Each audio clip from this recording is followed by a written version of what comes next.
Chapter 4. This boy literally had a green helmet on, using his skateboard as a weapon, but even threw dozens of sharp pencils at us like a missile. Exactly how World War II started around Pearl Harbor. Dr. Slayer and Nick Jr. used their abilities to fight back, and then we all tried fighting back. But that was when Captain Underpants stated, "Everybody, relax. He's a friend of mine." The entire Nickley looked confused as hell, but then it all made sense.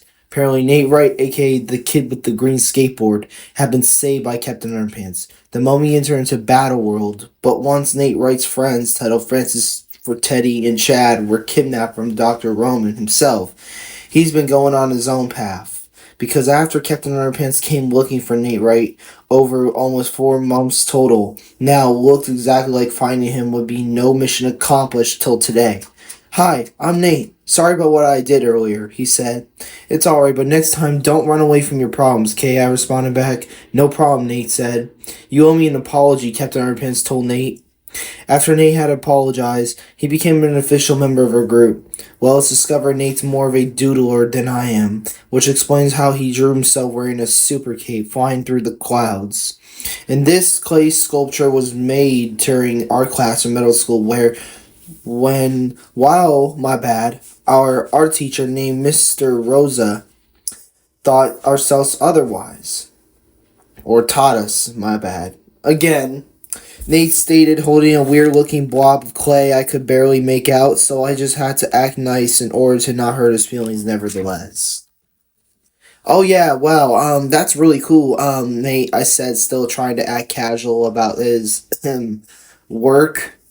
Not gonna lie, but when Nate Wright dumped a giant bag of cheese puffs, he literally made a 5-second rule, which was extremely gross.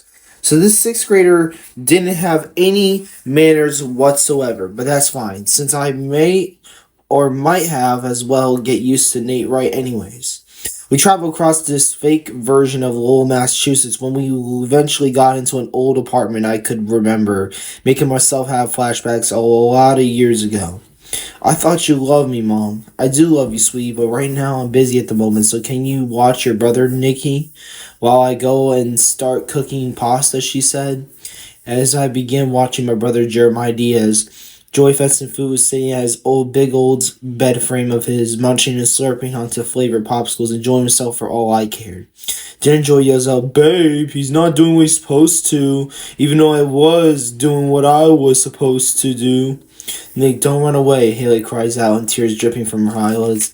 "I hate living in this house because you're not my family, all of you," I shout as I tried running away for good. "It's okay, Haley. Your brother is just a retarded autistic child who is never going to change," Joy told her. My tears ran and ran because, like Joy said, your brother is just a retarded autistic child who's never going to change. "I'm so sorry, Jace, but I'm going to have to leave California," Buddy told him, giving himself a bear hug, not wanting to let my own firstborn brother go. "Nick, I love you, brother," he said as he told me his final words. I panic attack, losing power of myself, even losing all the might I had built in myself. "Nick, what's wrong?" Nick Jr. yells out, looking extremely worried for myself. I just want to go home," I cried out loud. I had lost everything, but not us. "We're all here for you, don't cry," Michelle said as everyone gave me a group hug, feeling the first hope in forever. The music played through my head, Star Walking by Lil Nas X's violin remix. This moment was our moment because as we kept walking around, the fate of the multiverse is in our very bare hands. Welcome to the deep surface. Location, right side of Battle World. Cosmic balls were floating, cities corrupted, and purple cracks kept cracking from sky's shore. So Dr. Roman must have been the only one to conquer a small section of the city's pavement. He probably took a mirror onto the part of the floating plate, but who will get us all up there, Captain Underpants said. The call got saved when a portal opened up, revealing to be Mr. Cooper, but also another variant of his. "Hey Nick, long time no see," Mr. Cooper said. "Yeah, but I gotta ask you, Mr. Cooper, sir, who's this other man with a identical suit just like yours?" I asked. "His name is Dr. Chapman Strange, and he comes from another universe called the Never." Mr. Cooper answers in response. So my guess is he's actually like you, but also got trapped into battle or whatnot, I asked. Correct, he answered. Dr. Chapman Strange decided to introduce himself towards the rest of us. My name is William Chapman, or you can just call me Chapman for short. But I have come for peace, young fellows. When I was thinking in my head, it was like, there's no way you can call it Chapman for short, right? That eventually made me see another portal pop up, yet the Christopher G variant we had discovered was actually known as Captain G, along with Electro Boy, including one other hero who decided to tag along with us. This is me. Whoa, I guess I'm just that guy, dude, said Cool Nick. My thing I absolutely don't understand one bit is why does another variant of myself look absolutely old school? Chapter 5. We head on top of the floating plate, and so far, there were over 11 other, but 12 in total, as I leaded the Nick League to go save our allies by getting a distance portal device specifically used for Mr. Cooper, which gets past highly difficult shields. Wow, guys, I got a cold, my bad.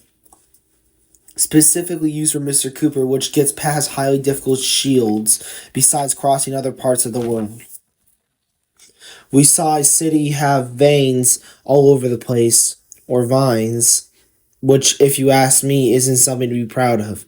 Dr. Roman was in the biggest building in the mall, a 200-story-foot skyscraper, having dark portal lightning coming from space for God knows what. But you really thought we weren't going to go up and find out for ourselves? Hell nah. Dr. Chapman Strange and me banged the metal door open, making ourselves say that this place is a dark alleyway. What now, Chapman? I asked. Shh, he whispered. The alleyway got eerie and something began to walk like footsteps or something. Who is that? I asked, getting suspicious. This man that kept walking towards ourselves turned out to be another variant of Matthew C. But he wasn't your typical Matt, because he's over a million times worse than Matt himself. You're an interesting man, Nicholas Ryan Bruce. You're creative, you're smart, and you're a part of the Nick League. But let me ask you this. Have I killed you before? He asked. Look, whatever you want, I'm not that stupid. So let me ask you this. Why come as a no-show, Mr. Big Conqueror himself? I asked. Because I want to give you the choice, he said. Oh yeah, what's that? I asked again. Time, he answered calmly. Oh, I see. You want to give me back time, and you're not telling me whoever it is you're working for, I asked once more. Ha ha ha. You're a funny guy, but no. Time is precious enough, and when given it back, I'm just a man who can seek and hear the reality of anything that will happen. If accepting my request wouldn't be too hard now, would it? He said. Wait, you're not working for anybody, right? I asked. If you think so, he responds. Hold on, this doesn't make sense. If Dr. Roman was just a part of what's coming, could this variant of Matt I'm seeing face to face be the key to unlocking all the secrets within? So if you're not working for anyone, then who are you really? I asked him. You really figured it out all along, huh? Matt's variant response. So you're the mastermind behind everything, aren't you? I shot out at him in anger. Of course I was. Why do you think everything happened for a damn good reason? He shouts out louder. Wait, what do you mean by that? I ask him. You really thought I would let any of your Mustangs destroy what my variants have built? You really think I am that stupid to think dumb? You're out of your freaking mind, kiddo. I am Matt, he screams. You kill more than trillions, I scream back. And you wonder why my variants are going to wipe out everything till we're done. Trust me, I've seen everything. I know everything. I can even kill your entire bogus of recruits instantly. Watch, the work has been done, Matt threatens. Then what's real name do you have, Matthew C. the Flea? I asked. First of all, call me your master, because surely I ain't no flea. And second of all, if they only all call me one title only in particular. Primal Matt, he explained. Okay, Primal Matt, let's see how much it will take to screw in a light bulb. After finding out you must have killed every variant in Nick League. But last question, what do you want? I asked once more. The last 2 journals you be writing. Answer, checked, he said. Alright, the Nick League, assemble, I demanded. And so the journals I had were written for Nick League, the Matt Dynasty, and Journal Wars. Well, one that happened before the events of Journal Wars, which happened also when me and the Mustangs were on a journey to somewhere, but I don't want to think about that since my mind is blank now that I think about it. The entire crew stormed into going full nut job at Primal Matt. We went nuts to the point that this battle has begun getting rusty. This is for Skylar, I yelled, kicking my foot under Primal Matt's chin, and Primal Matt grabbed my foot, burning my leg off instantly, till Nate Wright had such a bright idea to throw dozens of pencils at him, but Primal Matt used his powers and turned them around towards Nate. Tra-la-la! Captain Underpants shouts as he grabs Nate Wright quicker than a speeding waistband. Captain G, Nick Jr., Electro Boy teamed up to go battle it out with Primal Matt's tough rookie self, and once Captain G hopped onto Electro Boy's back, Nick Jr. shoved him to right smack in the middle of Primal Matt's face.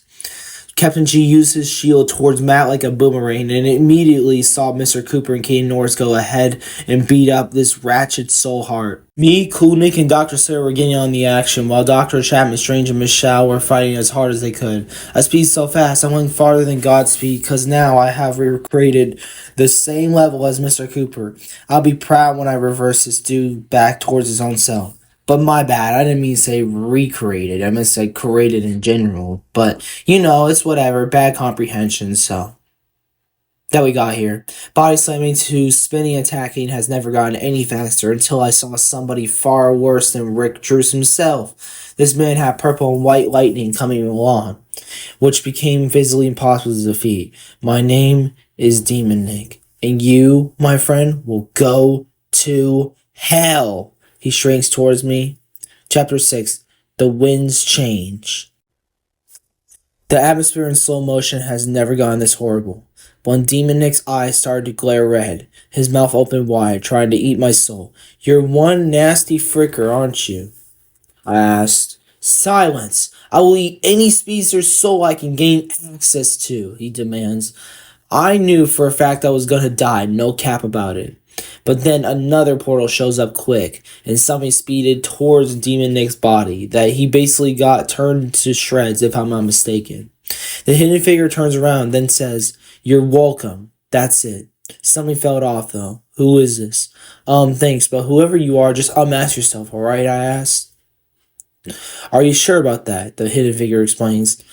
Why are you so afraid of revealing yourself? I asked again. 'Cause I thought you loved me, the hidden figure said. My brain popped. Now it's beginning to make a lot of sense. Nina? I questioned. The silence froze deadly. The hidden figure didn't say a word at all. Nina? Is this really you? I shout out loud. The hidden figure still broke in silence as usual. I thought you were dead, I yelled. The hidden figure began having tears dripping down her mask. What's going on? What really happened to you in January 2022? I yelled back again. Because, I interrupted her. Why? I kept asking. 'Cause I was trying to protect you, Nina yelled back, bursting out in tears. From what, Nina? From what? I kept asking in bright emotions.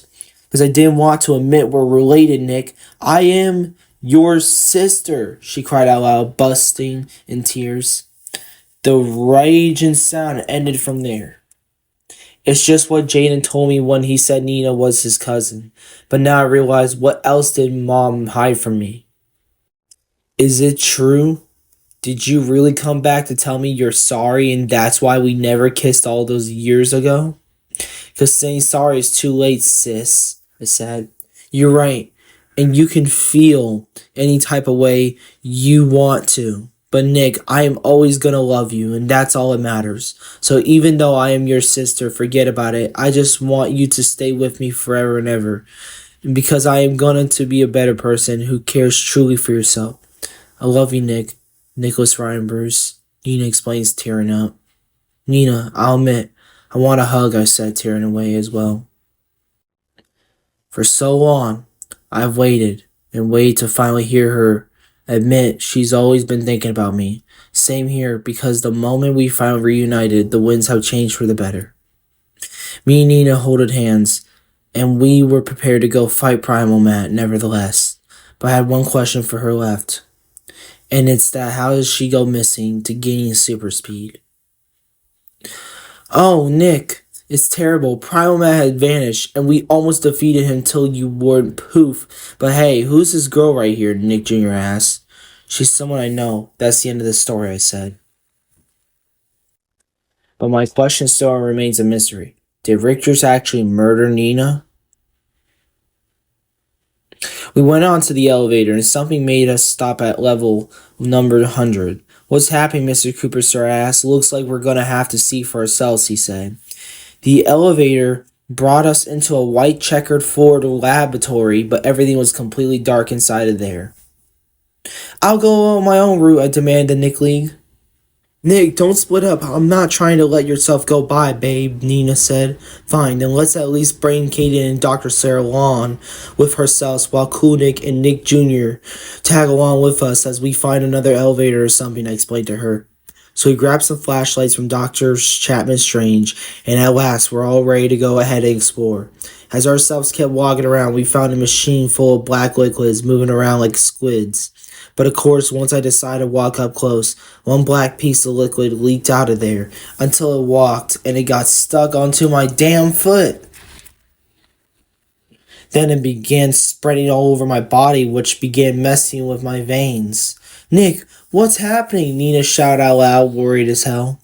Nina, don't get close, I warned quickly. The black liquid turned out to be a symbiote, which began transforming myself into a monster. My body now covered throughout here and there, and I had matched its persona. What's happening to me? The Vectum symbol attached onto my chest had got me extra scared, but something wasn't right. My whole entire body felt off. And that was when I heard a voice, because not knowing who had gotten into me, I became extra vicious. Yet being vicious was making myself angry until realizing truly what this parasite has done for me. To be continued in Chapter 7. If you enjoyed that podcast / audiobook for Nick League Journal Wars, please make sure to hit the like button, comment down below, subscribe if you haven't, and follow me on Money Heist Level 15.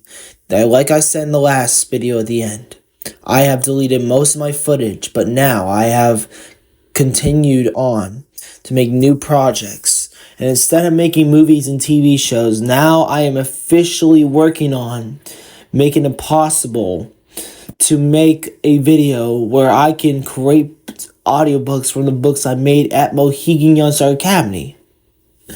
So now that I'm doing that, I must go.